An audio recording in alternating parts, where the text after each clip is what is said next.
You can have all the skills, all the expertise in the world, but if you have zero visibility, no one's going to recognize that skill that you have. A lot of people are more qualified than they think they are. I'm very interested in how do different cities, how do different parts of the world speak to me in different ways. For me, traveling the world, exploring different parts of the world was something that's always been my biggest curiosity. Oh, one of my biggest regrets from going to college was not choosing to study abroad.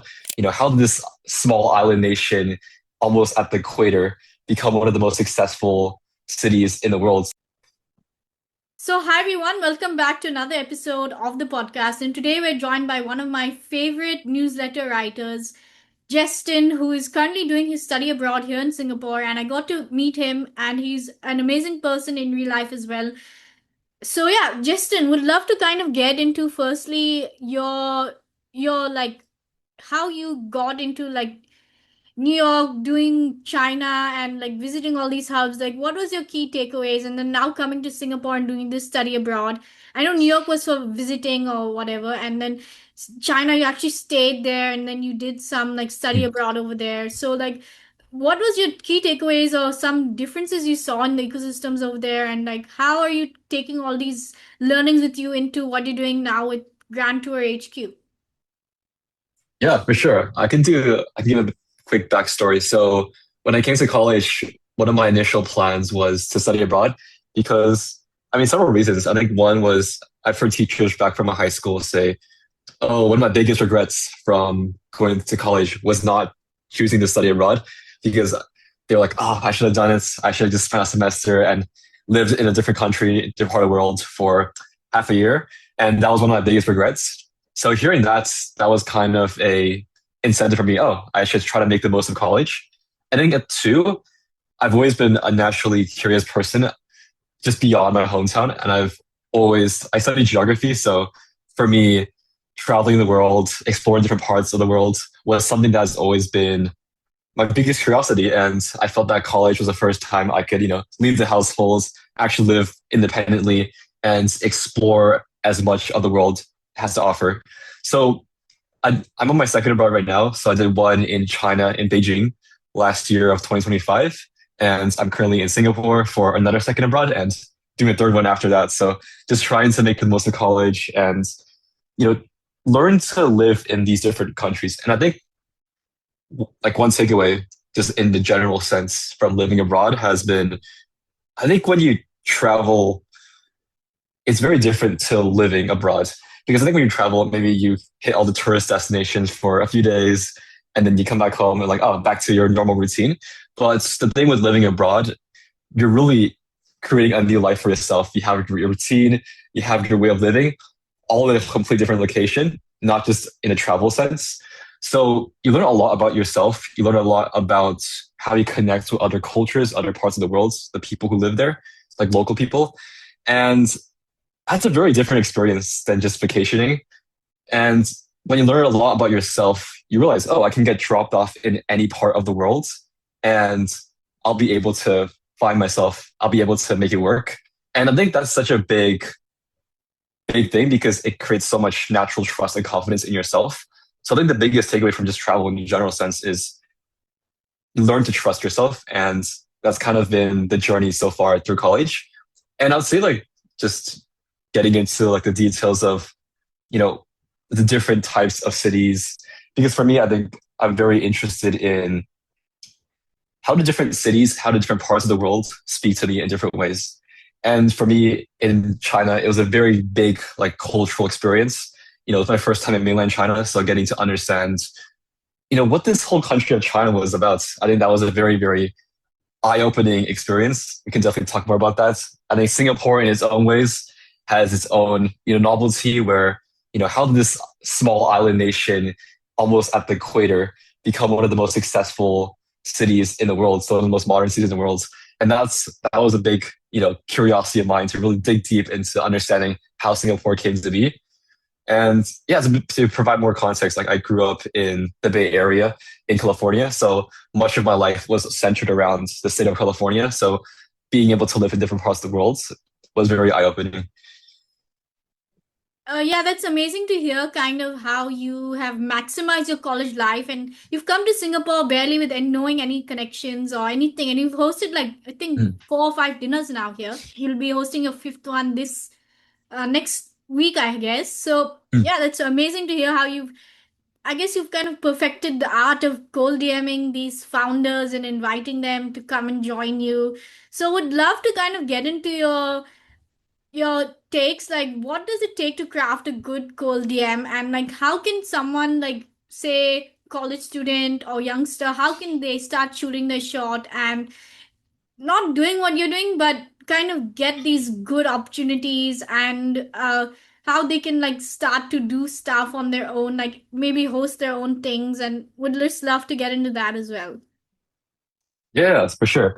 I mean, the quick gist of why I started these dinners was I call it the Grand Tour 2.0. So it's actually a big inspiration of mine. Just riffed off from the 17th, 18th century European Grand Tour. So for people who don't know about it, a lot of these young aristocrats from the UK at the time, they would travel to these big cultural capitals of Europe at the time. So like Rome, Paris, Berlin, and they would basically soak up all of the cultural, all the knowledge of what it's like to actually live there for months on end, go on this grand voyage around the continent of Europe, and go back to UK to bring these ideas, bring these findings back to the UK. So that was the whole original concept of the grand tour. And for me, it's like traveling around this world and learning from so many different people and different cultures. It almost feels like I'm on this grand tour. Maybe not the original, 17th, 18th century grand tour, which was sponsored by patrons, but more of like an independent initiative where I go around these different parts of the world and really try to learn as much as possible. And how these dinner salons came to be was, I think the main question I was trying to answer was, if any person were to be dropped off in a city and you absolutely zero people, what type of events would that person join to be incorporated and involved in the local community as much as possible? And that was how these dinner series started. Because for me, it's like I came to Singapore knowing zero people, and I had this idea, oh, what if I meet local startup founders in this city and just bring people together? So that was kind of the quick backstory. And with DMing, yeah, I think there's a lot of DMing involved because you start off in the city, zero people, and you somehow have to find a way to bring everyone together for these like dinners with 8 to 10 people. So I was pretty lucky in the fact that the first few people that I've met in Singapore were just all through mutual connections. Like, oh, I know this guy in Singapore. Do you want to meet up with him? And it's like, yeah, sure. And then this person as well. But then I realized, oh, this person A and person B, they have not met each other. What if I put them into a room where these two people can start having conversations with each other? Because I felt that they have a lot of stuff in common. They're working on really cool things. And I felt that, we could spin off different ideas in like a 1, 2 hour dinner setting. So that was the start of it. And with the cold DMs, I think a lot of it kind of boils down to courage because, but I think the blessing of Singapore is a lot of people actually are like, once you're inside the startup ecosystem, you meet a lot of mutual friends. Because I think the beauty of Singapore is that it's really small, it's very compact. So if you know person A, you most likely know person B, who knows person C. So it's almost like you're slowly building out this network effects, this web of people who just happen to know each other in this little corner of the internet or in like the startup space. So in that sense, it was easier to do more of like a warm introduction. It's like, oh hey, um, I I was hosting person A that in the dinner last week. I thought you were working on pretty interesting stuff. Would you like to join the next one?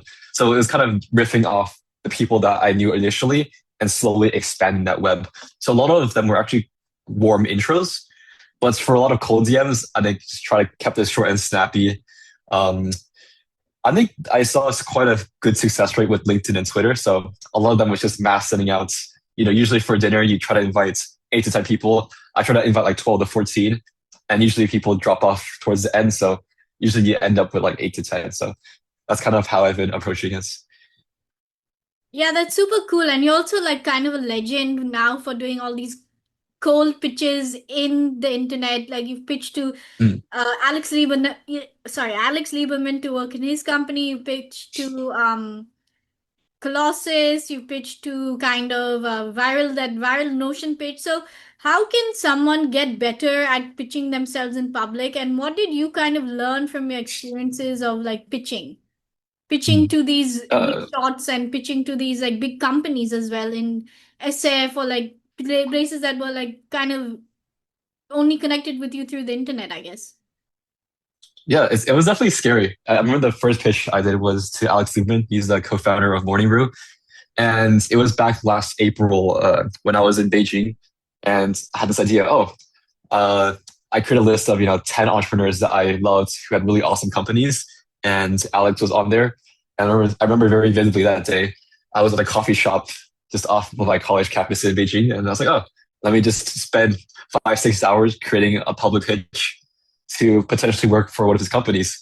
But it was definitely really scary. I think, you know, this like what I recommend like the starting points is don't go all the way for like a public pitch because I think when you shoot for a public pitch, people might see it. I think if you fail, it's like, oh my God, I might get publicly humiliated.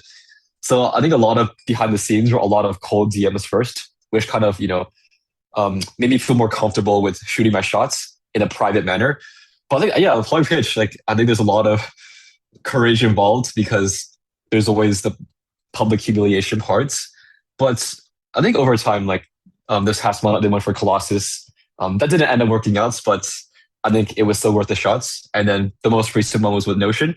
And it's kind of stacking these public pitches on top of one another, where it can sort of add more like features to make the pitch more attractive, or just getting more comfortable with putting yourself out there. Because I think feel like at the end of the day, like as scary as it might be, I think the asymmetrical opportunities that you get from publicly pitching is astronomical.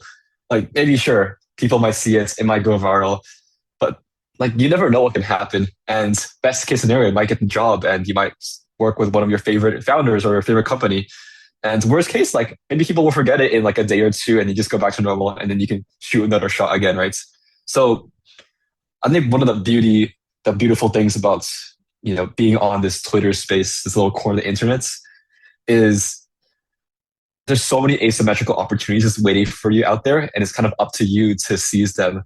And like I think one thing I've learned is with public pitches or cold DMs in general is I think more people are qualified. Like a lot of people are more qualified than they think they are to shoot these public pitches or these cold DMs. It's really just I think the courage factor that sets people who actually do it versus people who don't do it.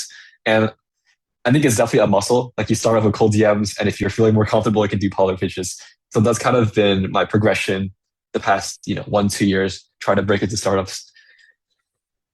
Yeah, it's quite interesting that you brought up this public pitch concept. Like, I'm also thinking Mm, more along these lines also for my podcast. Not maybe I'll do one of two of them in the public, but maybe doing these like video pitches is going to be something that mm, I'll be experimenting with more.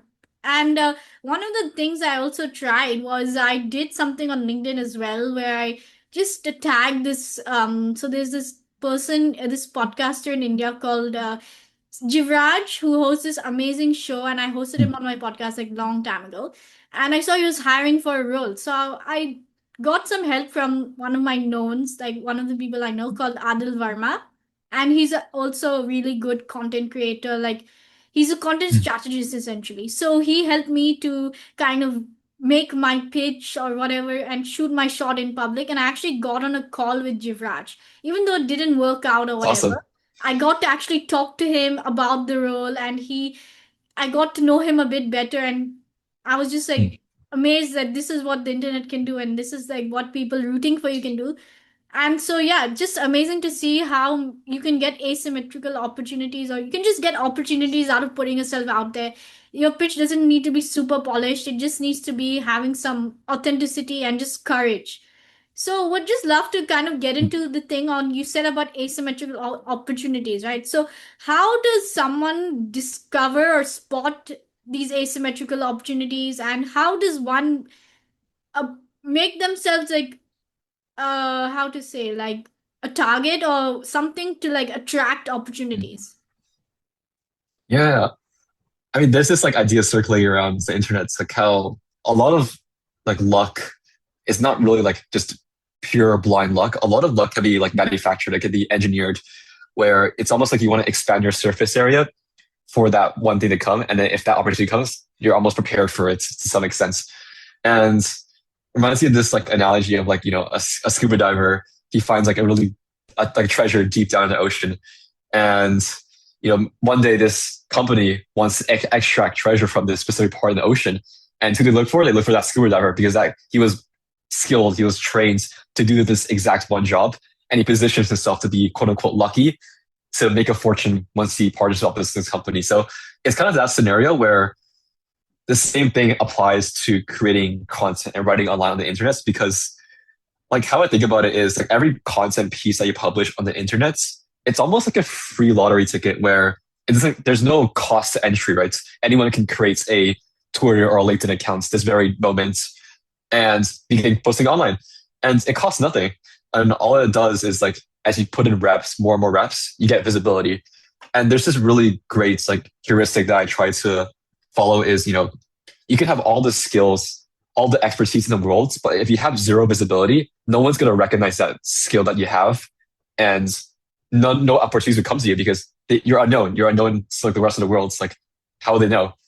But if you have like more visibility, but you have the skills, that's the perfect combination you want. Because if your skills are known to other people, and if some opportunities come to you where these skills that you have perfectly match opportunities that come to you, then it's almost like, oh, it almost feels like luck because now you're visible, you have your skills, you have the opportunity, and it's all pieces together. So like for me, it's like I started Twitter back in June 2024 and actually started an account back in 2021, but I was already kind of exposed to the idea of like, oh, if you just put yourself out there, you can actually, you become like a magnet for opportunities. Because back then, to quick backstory, I was a classical pianist all the way up until college.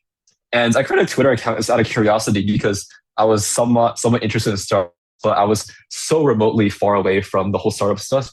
But I found a few people who were running their own podcast, their own newsletter, and they were getting all these crazy guests on their podcast. And then this person was, I think, 15 years old. And she got like the CEO of like Cat Club on her podcast. I was like, oh my God, this is insane. So it kind of exposed me at a young age that if you put yourself out there, as scary as it might be, and keep doing it over and over again, you're eventually going to attract opportunities that when you look back on, it seems like quote unquote like sheer luck. So that kind of planted the seed in my mind when I started this Twitter account. It's like, okay, I'm not here for like the short-term engagement, for the short-term virality. I'm here for the long term where if I post enough content, maybe one content piece will land and it'll reach the right eyeballs. And that's kind of how I continue to play this Twitter game. It's like, I'll just keep on posting, keep on having fun. This is a game I can play on for years, even decades to come. And eventually, like, who knows what will happen? So it's hard to predict, but I think it's positioning yourself in a way that attracts luck to come to you. Yeah, and I think Sahil Bloom has this really good thing where he says closed mouths don't get fed or something. It is just something that I really imbibed. So this is why like I keep shooting my shot. This is why I keep like asking people, keep trying, keep dreaming, and keep making more ambitious shots, I guess, on goal. So yeah, he has this really good concept that I've just imbibed and just kind of taken to heart, you can say. And so, oh, I would also love to get into how do you make friends on Twitter? How do you get these supporters? And how do you actually build genuine relationships with people on the internet? Because I think so many of us are like maybe we are feeling a bit disconnected or we're not able to connect with the right audiences. So you've done a masterful job at doing this. So yeah, would just love to know like any insights and things that you could also kind of give as some advice for the youngsters out there who are wanting to start posting but or wanting to start creating connections but too scared or just not lacking the courage. For sure. I think there's two primary ways. I mean, people can just say, oh, just be a reply guy, reply to people's tweets. But I feel like that's not, I mean, I feel like maybe that works in the short term, but in a long-term engagement standpoint, I think that's kind of inauthentic. So I think for me, it kind of boils down to two things. I think when I first started posting regularly on Twitter back in June 2024, I started a podcast actually. So I did 20 episodes with just interesting people that I've met on the internet, and I would cold DM them. It's almost like a perfect excuse to have a 1 to 2 hour conversation with them, where I could basically like ask them questions, have a heart to heart conversation, just learning about their life trajectory, their career, just thoughts on work in general, right? And I think that was a really great foundation because maybe I did 20 episodes. Now these 20 people I do interact with on a pretty frequent basis.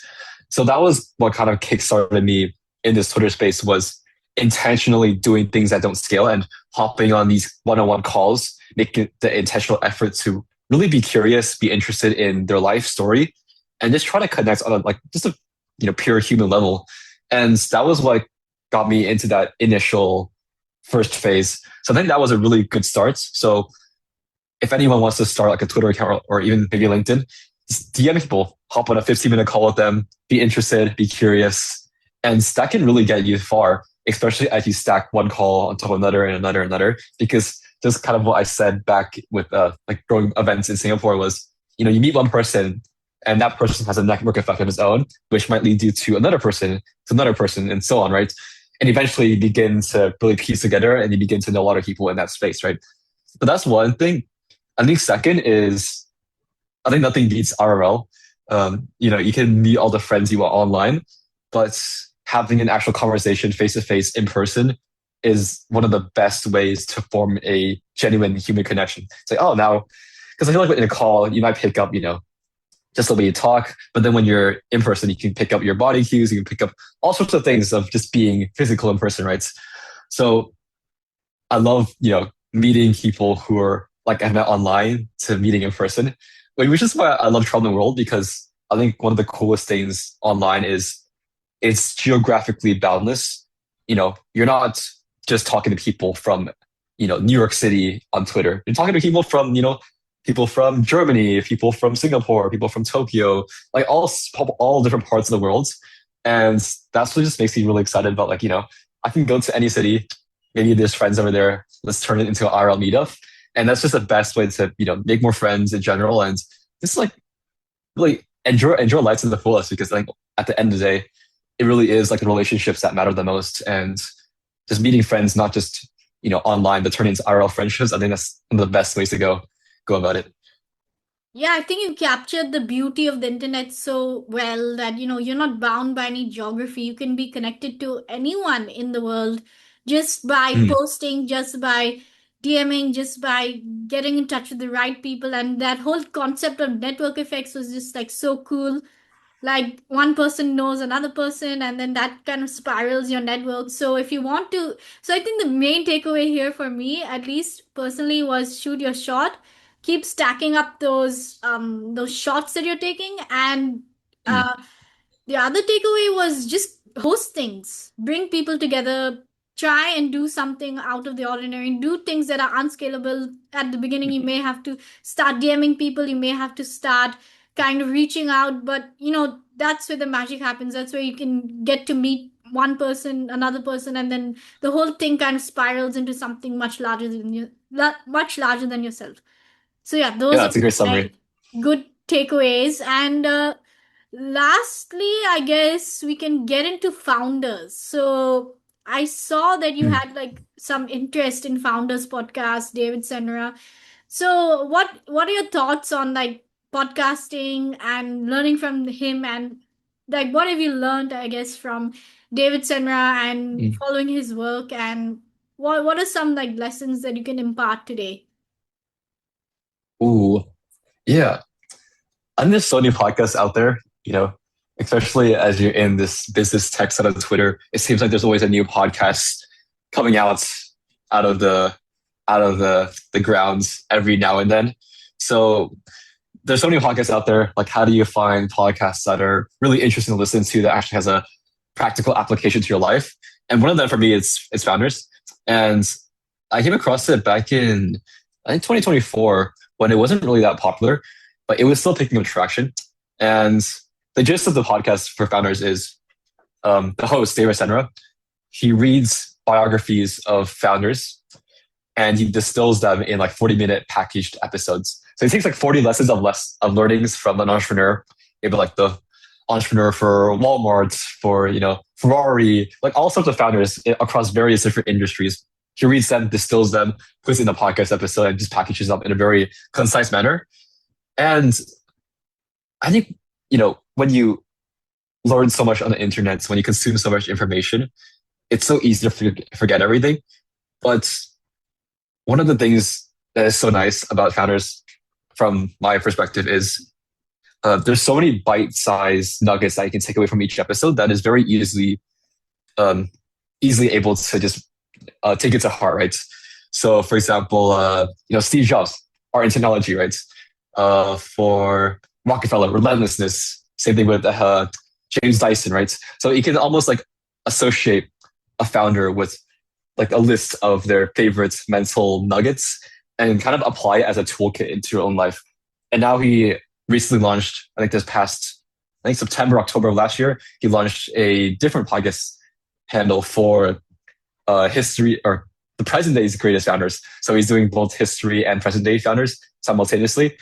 Yeah, but I think for founders is there's so many takeaways that are very packaged that you can easily apply to your own life. So I love the practicality of his podcast. Yeah, he has definitely got one of the most top tier podcasts out there in the industry. And he's been at it since I think 10 years. So he's like got Mm, almost a decade in him and probably more years to go with his podcast. So he's doing an amazing job. And recently was listening to his episode with Eric Jorgensen, which was super mm. interesting around the book of Elon Musk, basically, that he's written. Yeah, it just came out. Yeah, I actually ordered the book recently, like It's the awesome. physical Yeah, version, so I can actually read it. So yeah, that's pretty cool. I got to know about this basically through the internet and got to also learn from the author, and it's all basically for free at your fingertips. So yeah, mm, it's very cool. And thank you so much for coming on the podcast. It was an absolute honor to host you today and to get to learn from you and to hopefully impact get through this conversation one person's life will get impacted in a positive way. that's awesome. Yeah, thanks for hosting me. It was a pleasure.